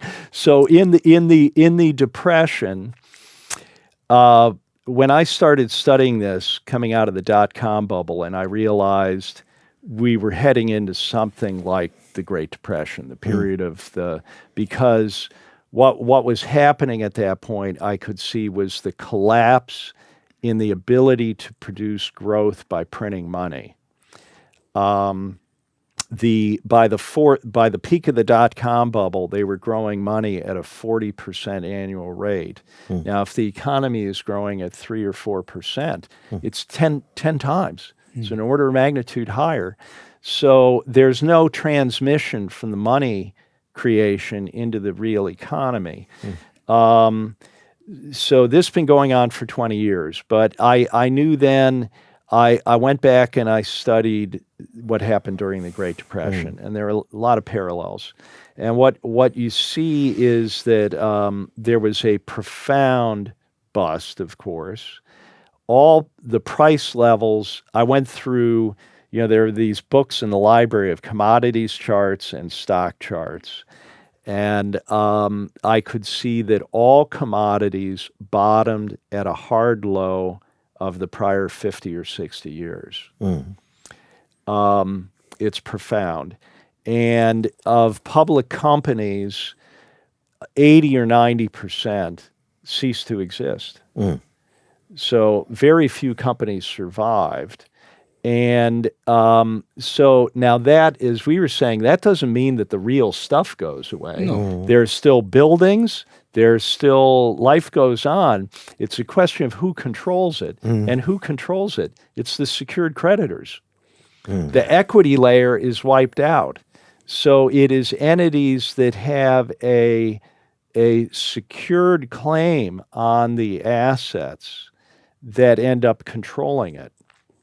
And I'm just saying, with respect to the banks, we really don't know how that will play out, even within the banks. We are like blind men and the elephant. Yeah. All we know is that we are outside of it. There are things we can discern by looking at their own documents. So this is very complicated, and I guess we wouldn't need much more time to just understand a bit more about it. But if you summarize this, what you say is that we may lose a lot of our owning what we own, and this will be taken over by other people. And you said Soros called them they. Yes. I think the interesting is you don't own it anymore. No, that's what they have done. It's already gone. It's already gone. Yeah, you don't own it. You own only this entitlement. That is, if this scenario plays out, it's worth nothing. But if you have a real estate, that is without loan, that's another matter. And I talk about this in the book and the documentary, that if you can. Now, this is hard for Swedes to hear or to do. If you can get out of debt, pay off debts, and own things outright, that is relatively, that you won't be the first to fall, so to speak, in this. And that's what worked for people through the Depression. But of course, we have the entire society has been encouraged to lever up as a smart thing, to control more property. So the society is broadly vulnerable to this. And the taking of property through debt is ancient. This is a regular thing. So I call what was done in the Depression, that was the Great Taking 1.0, where the banks were suddenly closed, all banks. And people lost all their money in the banks, but their debts were not canceled. Their debts were consolidated into the banks controlled by the Federal Reserve System and enforced. And people lost everything. Even people who had been quite wealthy lost everything. It's also part of a dramatic decline in price level, having created an incredible bubble, so that when it bursts, people have no possibility of recovering because they can't sell things to pay off their debt. They're upside down. They're upside down. So I give some examples in the book. I've even gone into my own family's papers and records, which I have. Every family has somebody that keeps the stuff. Well, I'm the guy who keeps the stuff. Okay. So on the one side of my family, my grandfather was a surgeon, and he had bought 3 properties in Shaker Heights, which became a very wealthy suburb, and it was considered to be the wealthiest suburb in the U.S. eventually. But he bought these 3 lots, and as I say, when the stock market crashed in 29, he was probably glad he had this property and it wasn't in the stock market. Then there was a little real estate bubble after the stock market crashed. Then when they really brought the hammer down, closed all the banks, he would have been glad he hadn't sold the property into the bubble and put the money in the banks. Yeah. He would have lost everything in the banks. But then the decline in price level was so profound that my grandmother sold those lots. She was now widowed for a third of what he paid for them. Or I think it was less than what he paid for them in any case. I'm now not remembering the exact amount, but it was less than he paid for them 30 years before in the 1950s. Now, but by that point, people think, well, that was Cleveland. But that suburb was statistically the wealthiest suburb in the country at that time when she sold those lots. On the other side of my family, the engineers, my great-grandfather had a coal yard, and then my grandfather built a really modern facility on it. They built cranes and hoists, so it was a modern industrial building. And I have the records of this. It was valued in 1905 when it was a coal yard at I think it was $119,000, which bank valuation, which was a lot of money. And after my father died in the 1980s, it was sold for a little over $70,000 after 3/4 of a century. So there was a spectacular bubble leading into the 20th century that there was a financial crisis in 1907 that not many people know about. J.P. Morgan was very involved in that, which was used as the rationale to create the Federal Reserve System. So this is is this what you foresee will happen? I think we will have a massive bust and decline in price level, and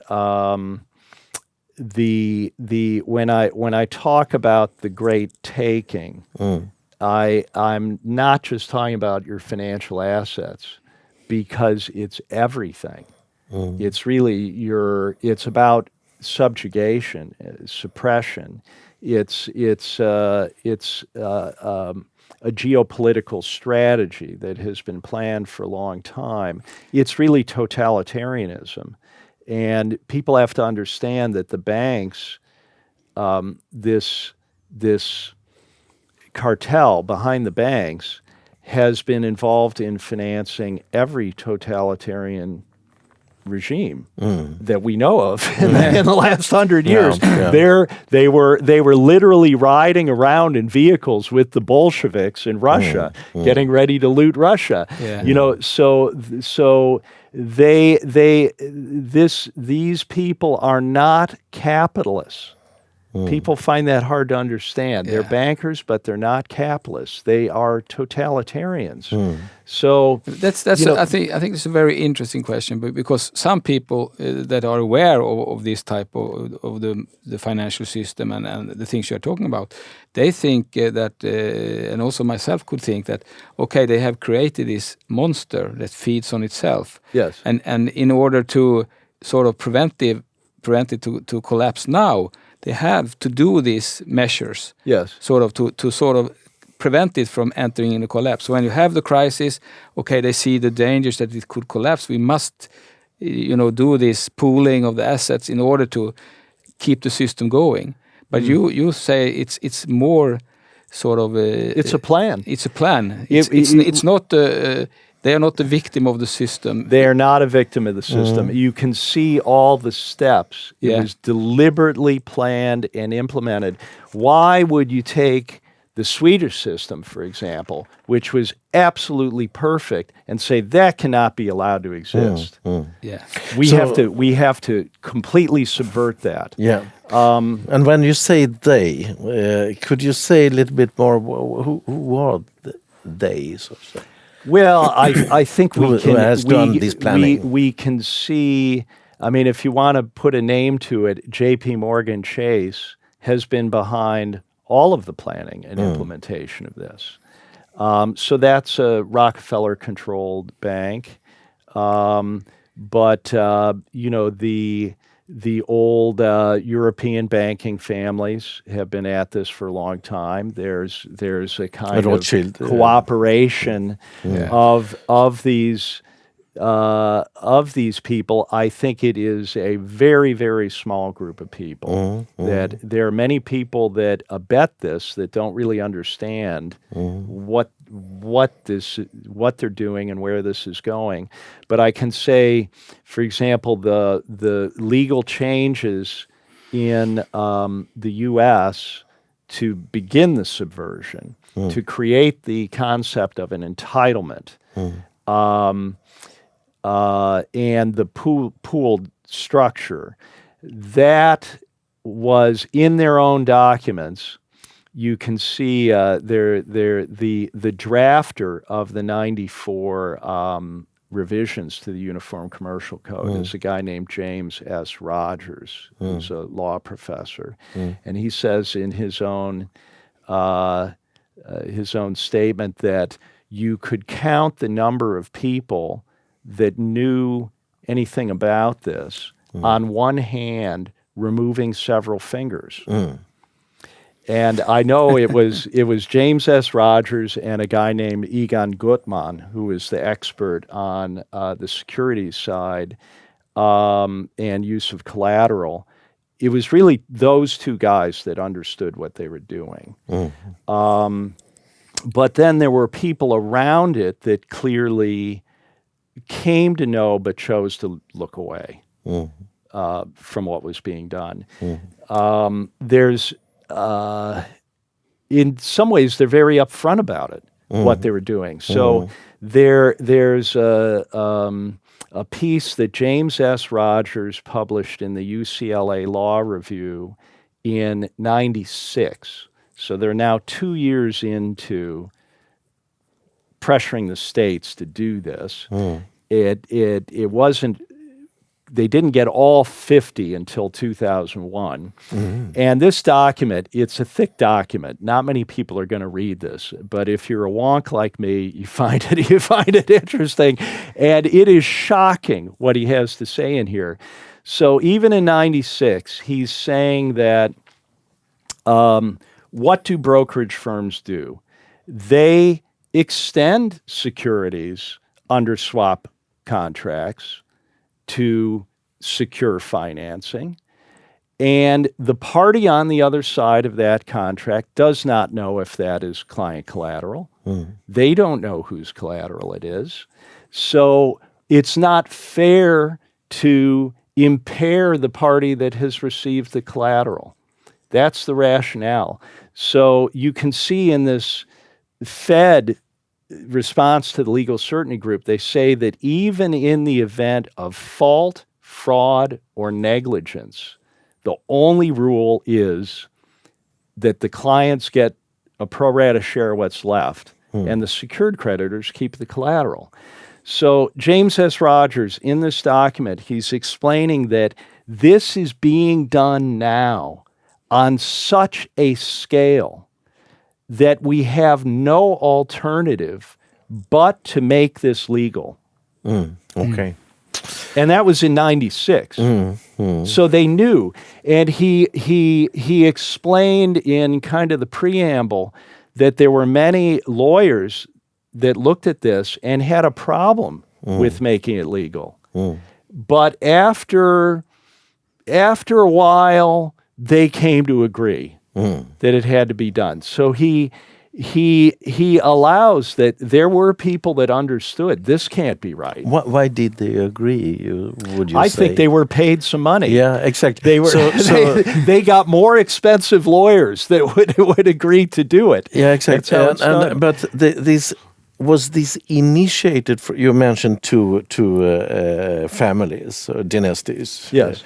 Would you say that it was initiated from them both together, or was it from one of them, or how do these organizations work with? Well, with I mean, implementing this? we know that Paul Warburg came to the U.S. in the lead up to World War I, and was in there through this period of the 1907 financial crisis, and then the rationale for creating the Federal Reserve System, which the planning for that. Now, let me. Warburg, from which family? The Warburg banking family. They are. So the that's Warburgs, another ancient banking dynasty from Venice. So then we have mentioned three. So to say. Well, the Warburgs were always correspondents with the Rothschilds. Worked closely together. So Paul Warburg was really the architect of the Federal Reserve System, and. Now, I haven't gone into all the memoirs of these people. G. Edward Griffin has done that, and he writes about that in Creature from Jekyll Island. And what he describes from their memoirs is that their concern, this is now 1907, in that period of time, was that the growth in banking was called the era of free banking, the uncontrolled banking, meaning banks they did not control. So their concern was that the growth in banking was mainly in Western and Southern banks, not New York banks, which were European-controlled banks. So the growth in banking was outside their control, and further that U.S. industry was doing so well in terms of cash flow that companies didn't need to borrow money. So they had to have a regime-changing strategy to do something about that. Now let's look at what they did. They implemented the Federal Reserve Act on essentially Christmas Eve 2013, or 1913. Yeah. So there was no one paying attention. Then the First World War begins 8 months later. And this is the same way that the power of the Bank of England was expanded. It is done through warfare, because now the central bank is printing the money to buy the treasury bonds, the government bonds. All the debt that is, the U.S. debt went up something like 100-fold within a couple of years with the war. Yeah. Now, all of that interest is being paid to the bankers, odd money created out of thin air. So you can imagine the vast wealth that is accumulated in a short period of time. Then those treasury securities are used as their capital that they created out of nothing. So they start with that power base, which is massively magnified. When you say they in this case, I come back to this. It's a banking cartel. Yeah. It's a banking. So you would say these families, they work together. Yes. So they Yes. do they have meeting where they put up their strategies? We can infer that. We can infer that. We can just see the planning and the action. So let me go into how dramatic this was. So the war is used to massively magnify the power of the Federal Reserve and the banking cartel. The Federal Reserve is controlled by the banks. And then they create a boom in the 20s. So this happened fairly directly. They create a massive boom in the 20s and escalation in price levels. And one curious thing I note in the book is they build the new Federal Reserve building in Cleveland in 1923 with it's still to this day, the biggest bank vault in the world and the biggest bank door, vault door in the world in 1923. Why? And we'll get to that. So then you have the stock market crash in 1929, and then like clockwork, 10 years later after that bank was built with that vault, they close all the banks. Now what happened? I know from my own family memory that so wealthy families had all their cash was gone, and the only banks controlled by the Federal Reserve were allowed to reopen. So what did they do? They put out of business 9,000 banks over a weekend. People lost all their money in those banks. So if they wanted to do something about their competition, they did it. You couldn't do anything more comprehensive than that. Then, for good measure, they made it illegal for the public to hold gold. Yeah. Okay. Now, and I've talked with my dad about that and what happened and why did people go along with it. But you have to give them the gold. Had to be turned in, the penalties if you did not do so were several years of prison and a $10,000 fine, which was an enormous amount of money then. Yeah. So people just complied, and it was done. The rationale was that the Federal Reserve Act was set up they had absolutely envisioned this because in the act, they had this construct that the Fed could only extend more credit based on fractional gold backing. So they said, well, clearly, if we're going to save the economy, we have to have all the public's gold. It's a familiar story. So that is why that vault was built. Okay, so it was filled. It was then filled. So like clockwork, 1923 it's built, 1933 all the gold is confiscated. Okay. It was an act by Franklin D. Roosevelt. Yeah. So signed into law. You see parallels. So the reason I go into this, and there's a chapter in the book about it, is so people understand this has been done before. And people went along with it. And so all of the aspects of this have been demonstrated. And they are the people behind this, they have no problem with lots of people dying.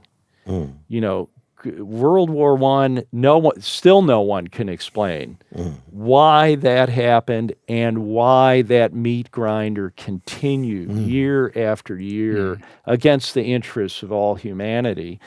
We're dealing with as I say, the design behind this is intelligent. But that does not mean it's not insane. It is literally insane where they are going with this. Yeah, so what is if I understand you right, we will lose everything we own more or less. That is the idea behind this. But it's also reducing the number of people. Yes. And why? Why? What should they do with all this? And why? It's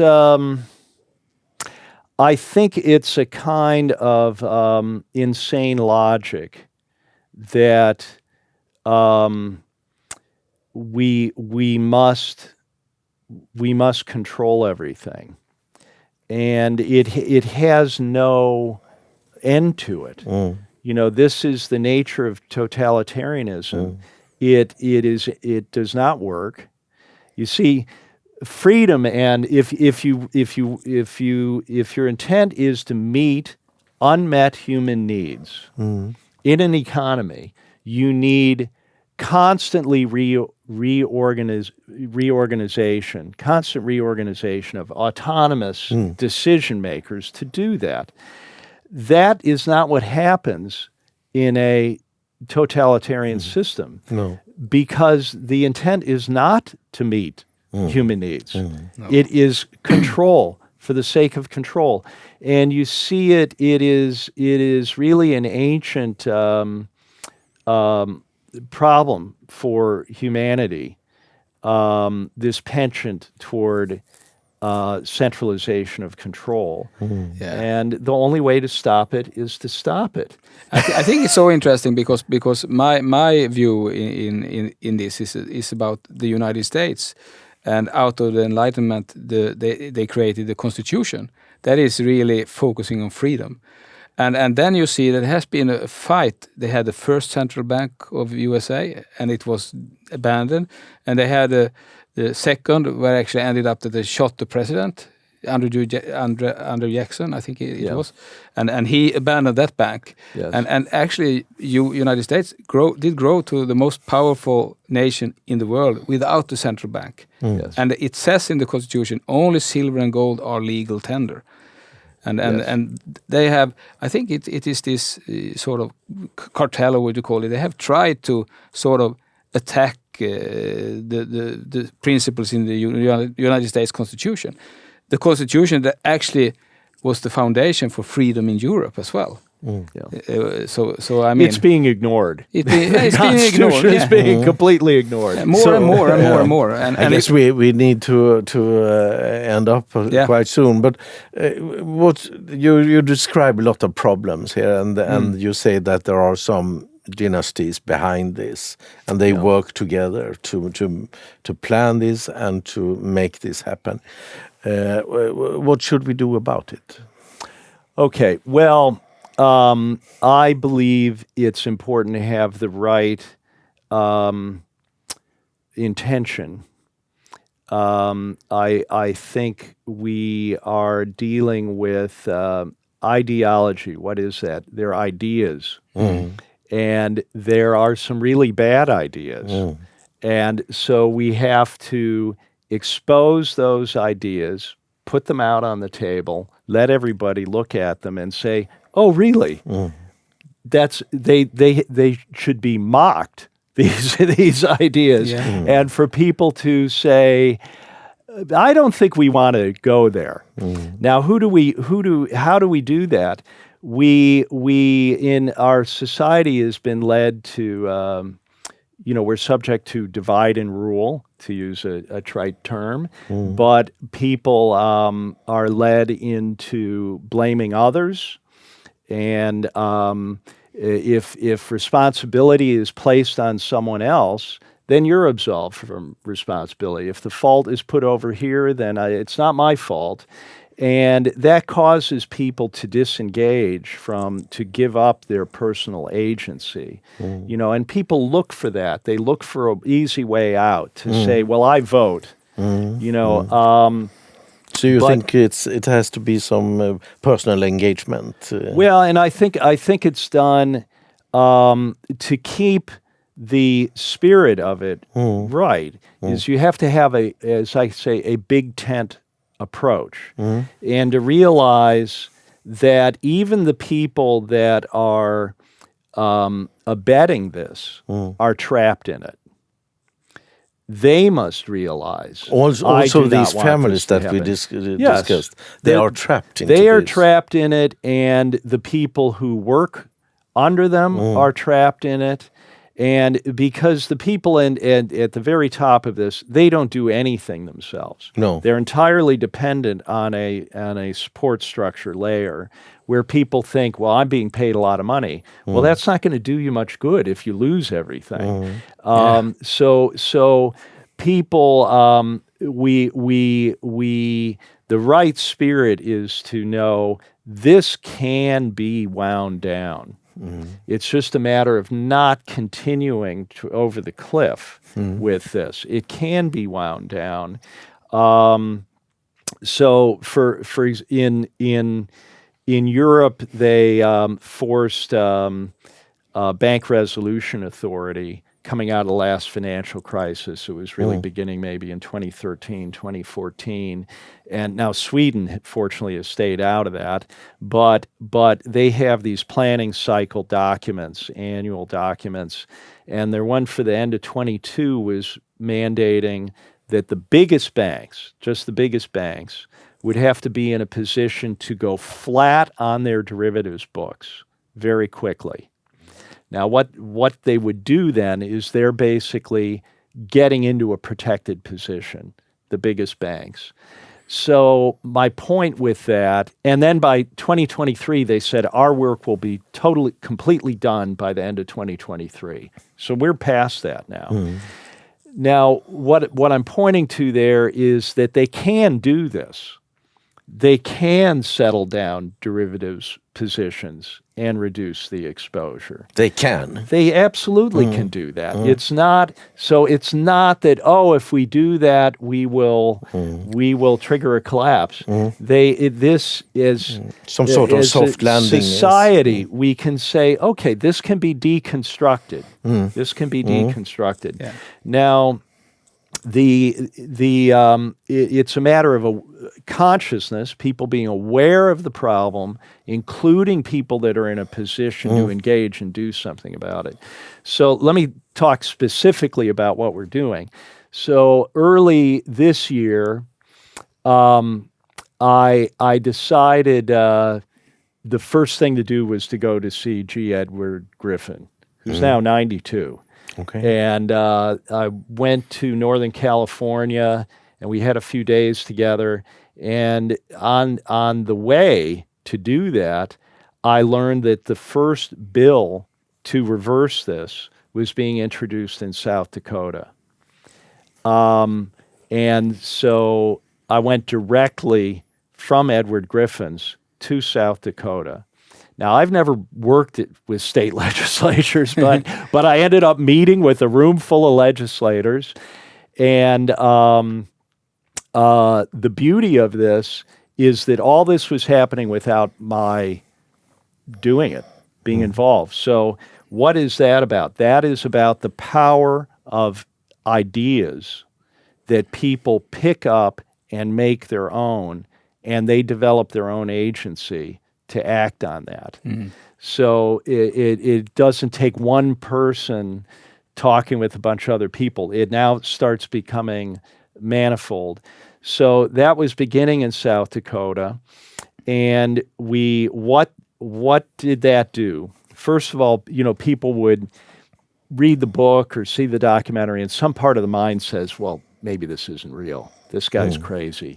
But when you see it in a bill, that makes it real. Then secondly, when you're forced to actually look at the Uniform Commercial Code and see how it was done, how it was subverted, then you have it in, then you can't deny it. It's there. And the way it was done was to say, first off, that entitlement holders have priority to securities ahead of the secured creditor of the intermediary. And that's what was used to sell it when they were implementing it in the States. What was not mentioned is when you read down to the bottom of the paragraph, it says except. And when you go to the exceptions, there are two. One is if the secured creditor has control, the secured creditor has priority. Now, control is a concept in bankruptcy that means the creditor has the ability to sell the asset. So if I pledge to you your guitar without you knowing it, now you have his guitar and you can sell it because you have the pawn shop. You had control. He didn't have control. I didn't have control, you had control. It's the same thing with the securities. Because they have been pledged. So in this system with the pooled assets, the secured creditors have control 100% of the time. Yeah. It's being done on a big scale all the time. They always have control. They always have this certainty. So that exception that's really what's operative. The second exception is creditors of a clearing entity always have control. So what are creditors of a clearing entity? In the case of the collapse of Lehman Brothers, which was a clearing entity as a broker, J.P. Morgan was the custodian for the client assets that was also pledging the client assets, or allowing Lehman to pledge the client assets to who? J.P. Morgan. They were both the custodian for the client assets and the secured creditor that took the client assets. And so they were a creditor of a clearing entity. There are a number of ways to look at it. So they kept the client assets. When these central clearing counterparties fail, they're clearing entities. The secured creditors, under that exception, take the client assets. So when you look at the code, you then see it. And that was the value of having the bills. So then the bill, all it does is it strikes the exceptions. There's an elegant solution, direct. You strike those exceptions. So what was the consequence? They sent a whole bunch of bank lobbyists to subvert the legislative process. And what they did, they had the help of the leadership in the state to subvert it. So in the committee hearing, there was testimony in favor of the bill, and then the bank lobbyists were allowed to speak. And what they did was they read just the first part, that entitlement holders have priority. What's the problem here? This is bad. This is a bad bill. And then in the committee, they allowed no rebuttal.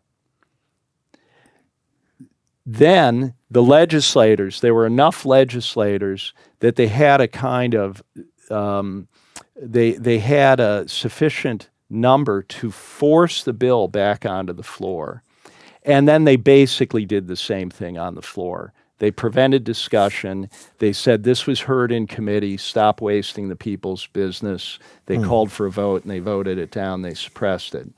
But it exposed, this is the other thing, to have the banking lobby attempt to refute it, and they cannot address it directly. They have to lie about it. Yeah. They have to use that made it real. Then the next month, this began in Tennessee. Again, without my involvement, but I went there, and there was a House subcommittee hearing, and I testified. The lawyer I'm working with testified. They sent a couple of bank lobbyists, including a Guggenheim, who is, they're like cousins within the Rothschild family, and they could not refute what we were saying. It was they basically said there's been no change in property rights. There's been no change in property rights, and if you make this change, people won't be able to have margin accounts anymore.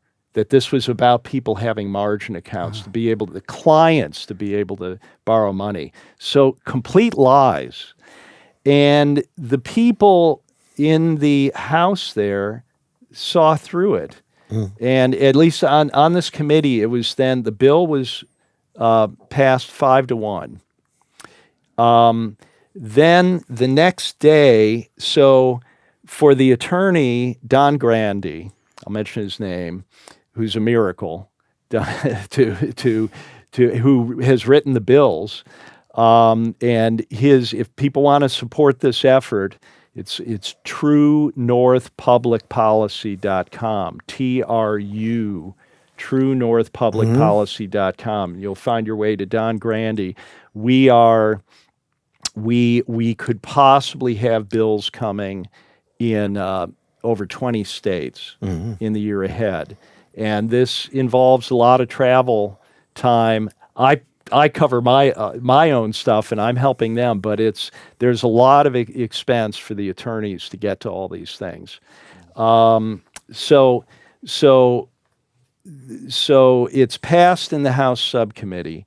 There was then a full Senate committee hearing, and they could have put that off for a couple of weeks so that I couldn't have been there, but they scheduled it for the next day so that I could be there. In which role were you there? To testify. Okay. And so the Senate did not call for testimony. And I thought, is something going wrong here? But they then passed the bill unanimously.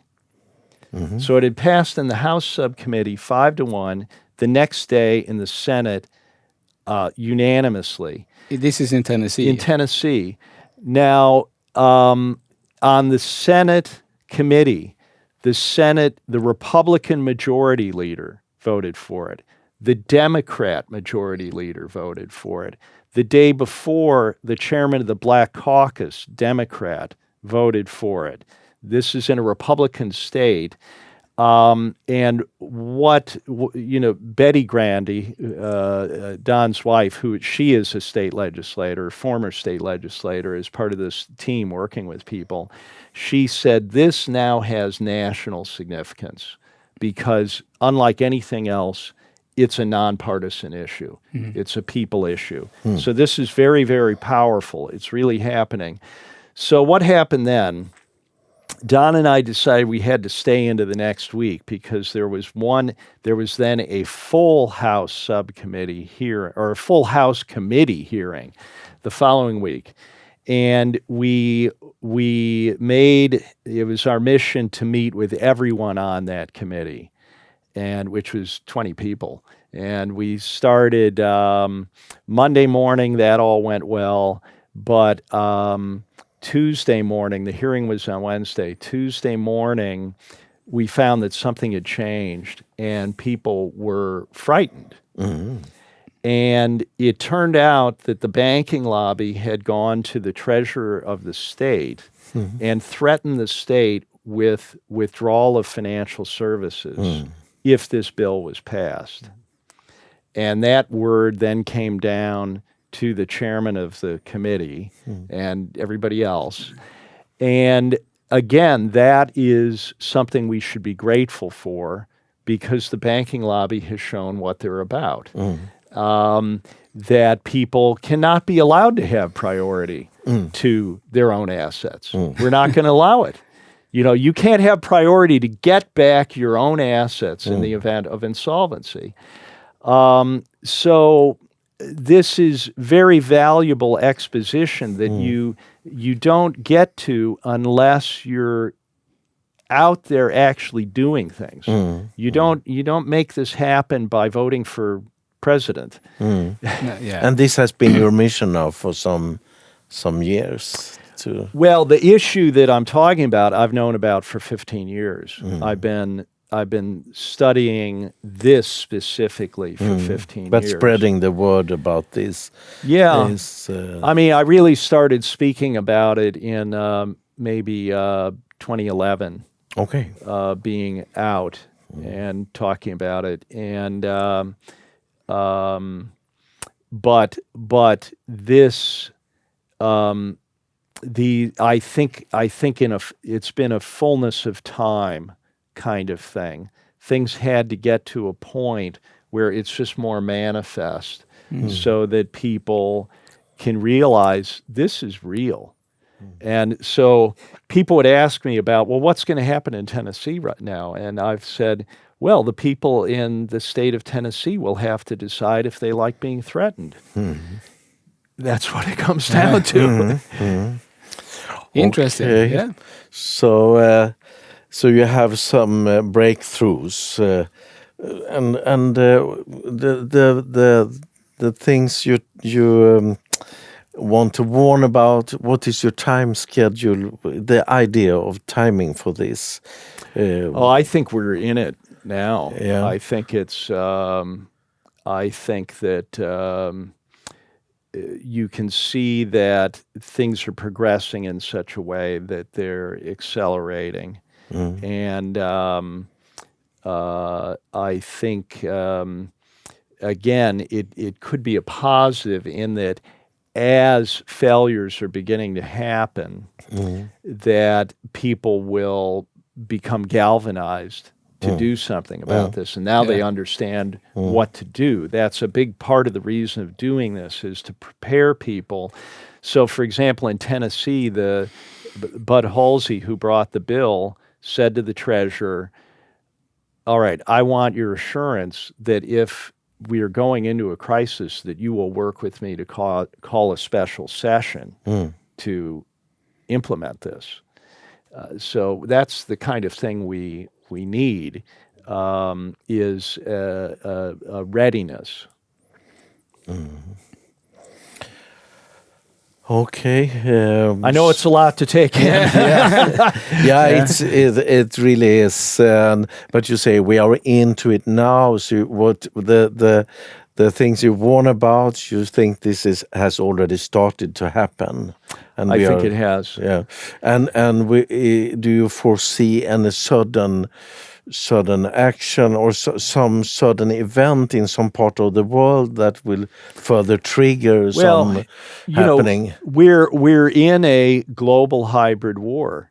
Yeah. The escalation in violence in both, the Middle East and Ukraine and Europe, and the promise of spilling over, the conflict in Ukraine into a more of a European war. I mean, they work at this stuff. No one should want that, but they work at it. So there are war has been an aspect of each of these cycles, and so that is escalating. Are you expecting that to be a part of it? That this war in Ukraine? I think we've talked about that. I mean, Ed Griffin has talked about that this won't happen in isolation. People will be confronted with many threats simultaneously.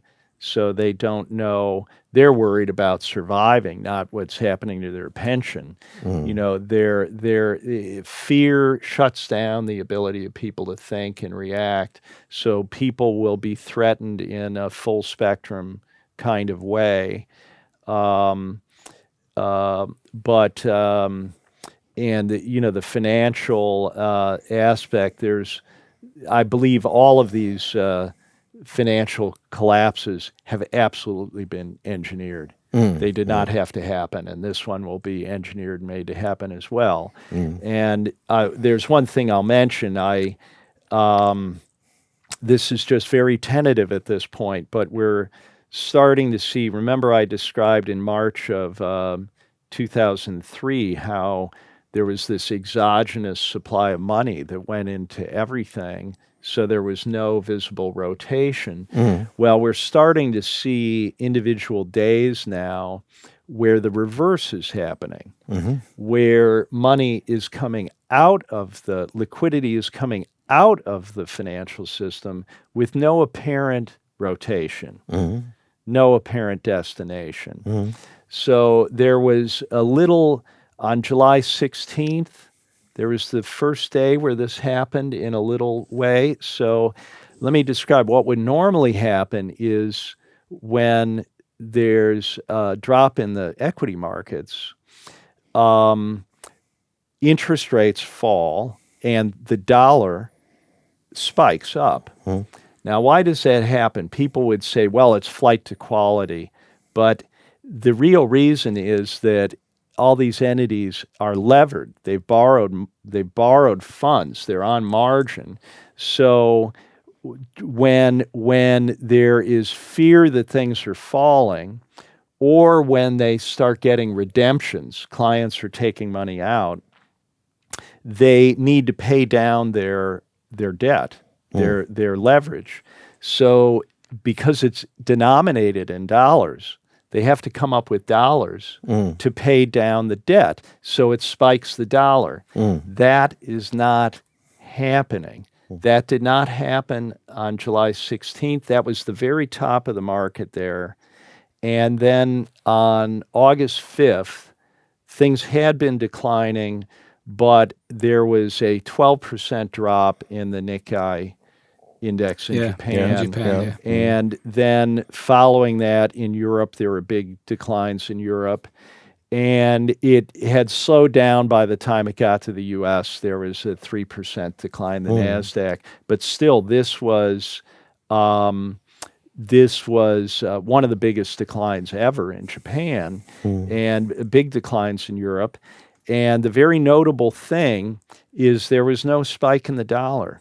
And interest rates, while there was a little bit of a wiggle, maybe the 10-year yield was down 10 basis points. That's nothing. That's nothing. So I mentioned I came in from a remote place to do a short interview about this, just to say this is significant what's happening here, that a decision has been made, because this is very unusual. This is not a normal behavior that you would see with autonomous market participants. There's a mechanism here that is the reverse of what pumped up the bubble. And so they are beginning to test this. And, we're seeing that we may be seeing the top on this. What will bring this about is this exogenous mechanism will just withdraw liquidity from the system. And for that to have occurred with the Nikkei down 12%, and for this to happen globally, and for the funds not to show up in someplace else, this is a massive exercise of power there. So there was a decision to do that. A decision has been made. It doesn't happen by accident. So that's showing that this process has started, as you see. It could very well have started, yes. And with your advice, you mentioned earlier, for people is that you should get out of debt if possible. That is your major advice. I also say to people, I know the most important thing is not to despair, and that you're happy, your family is happy to get through this period of years. And so I say to people, look, if you have a big mortgage, all your neighbors have a big mortgage, and if selling your house would cost you your marriage, would wreck the lives of your children, don't do that. But if